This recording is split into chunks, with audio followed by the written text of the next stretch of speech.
రంగారెడ్డి జిల్లాలోని మున్సిపల్ కార్యాలయాల్లో అవినీతి రాజ్యమేలుతోందని స్థానిక ప్రజలు తీవ్రంగా ఆరోపిస్తున్నారు. గతంలో తుర్కయాంజల్, బడంగ్పేట్, ఆదిపట్ల మున్సిపల్ సిబ్బంది అవినీతి చేస్తూ అవినీతి నిరోధక శాఖ అధికారులకు దొరికిన సంఘటనలు తెలిసిందే. అయితే మున్సిపల్ సిబ్బంది ప్రస్తుతం ఎన్నికలు నిర్వహించకపోవడంతో స్పెషల్ అధికారుల పర్యవేక్షణలో పాలన సాగుతోంది.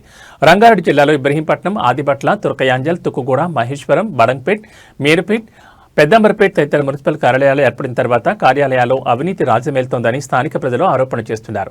ప్రస్తుతం స్పెషల్ అధికారుల పర్యవేక్షణలో పాలన సాగిస్తుండగా వారి అజమాయిషీ సరిగా లేదని, దీంతో ప్రజలు వివిధ పనుల నిమిత్తం కార్యాలయాలకు వెళితే అందిన కాడికి దోచుకుంటున్నట్లు ఆరోపణలు వినిపిస్తున్నాయి.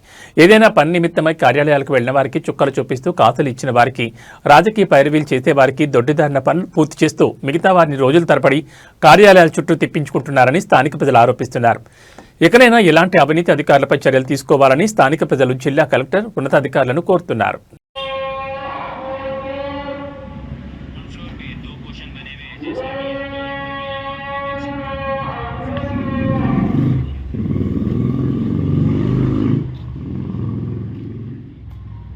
డబ్బుంటేనే పని చేస్తారా మీరు?